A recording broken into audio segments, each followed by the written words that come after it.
43 सोलापूर लोकसभेचे भारतीय जनता पार्टी, शिवसेना, राष्ट्रवादी, मनसे, आरपीआय, रासप, रयत क्रांती संघटना, मित्रपक्ष, महायुतीचे उमेदवार आमदार राम सातपुते यांच्या प्रचारार्थ गुरुवार पेठ येथील शंकरलिंग सांस्कृतिक भवन येथे मेळाव्याचे आयोजन करण्यात आले होते। यावेळी आमदार विजयकुमार देशमुख यांच्या उपस्थितीत मेळाव्यामध्ये सहभागी नागरिकांशी संवाद साधण्यात आला। शहर उत्तरचे आमदार विजयकुमार देशमुख व महायुतीचे उमेदवार राम सातपुते यांनी आपले मनोगत व्यक्त केले।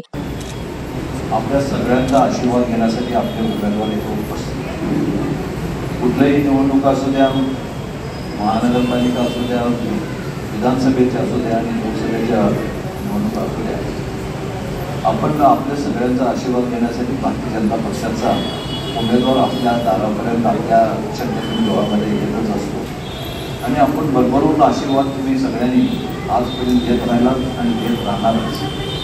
या निवडणुकीच्या संदर्भात बोलायचं तर ही निवडणूक देशाची निवडणूक आहे। ही आता महानगरपालिका, जिल्हा परिषद किंवा विधानसभेची निवडणूक नाही, तर ही देशाची दिशा ठरविणारी निवडणूक। आपल्या देशाचा कारभार कोणाच्या हातात द्यायचा हे जनतेने ठरवायचं ही निवडणूक। गेल्या 10 वर्षामध्ये आपल्या देशाचे आदरणीय पंतप्रधान मोदींनी जे काही कामं केली, या देशाच्या संरक्षणाबाबत, या देशाच्या आर्थिक परिस्थितीबाबत, आज स्वातंत्र्य मिळून गेले 50 वर्षामध्ये 50-60 वर्षामध्ये काँग्रेस होऊ शकलं, पण देशाचे आदरणीय पंतप्रधान नरेंद्र मोदींनी ते करून टाकले।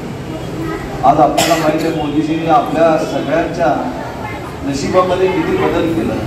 आपले पिढ्यानपिढ्या गेले राम मंदिर राम जन्मभूमीच्या ठिकाणी व्हावं असं आपण पिढ्यानपिढ्या आज होणार, उद्या होणार बघत बघत ते सगळे निघून गेले, पण आपल्या सगळ्या नशिबात नरेंद्र मोदी एकच असा व्यक्ती आला की ज्याने आपल्या डोळ्यात देखत राम मंदिर बांधून तिथं रामाची आपण पाठवा।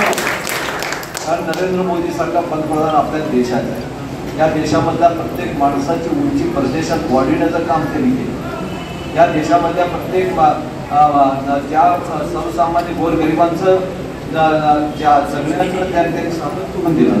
आपण बघतोय देशाचे पंतप्रधान सातत्याने सांगतात की देशाच्या शेवटच्या माणसाचा विकास झाल्याशिवाय देशाचे विकास होऊ शकत नाही, म्हणून शेवटच्या माणसाला गॅस दिलं। ज्यांच्याकडे गॅस नाही त्यांना गॅस, ज्यांच्याकडे धान्य नाही त्यांना धान्य मोफत, ज्यांना आरोग्याच्या बाबत आपल्याला त्यांना 5 लाख रुपयाची सुविधा आपण सगळ्यांना करून दिलं की आपल्याला 5 लाख रुपये प्रत्येक वर्षी आरोग्य सुविधा मिळू शकतो।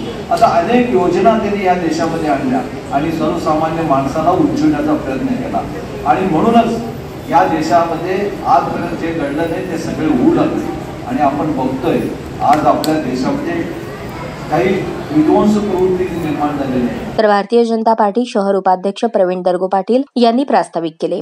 यावेळी तुळशीदास भुतडा, नगरसेवक अमर पुदाले, नागेश भोगडे, सोनाली मुटकिरी, शंकरलिंग देवस्थान ट्रस्टचे अण्णाराव धनशेट्टी, संगमनाथ बागलकोटी, राजश्री थळंगे, गुरुराज बिज्जरगी, विद्याधर शाबादी, सतीश महाले व इतर महिला भगिनी तसेच कार्यकर्ते उपस्थित होते।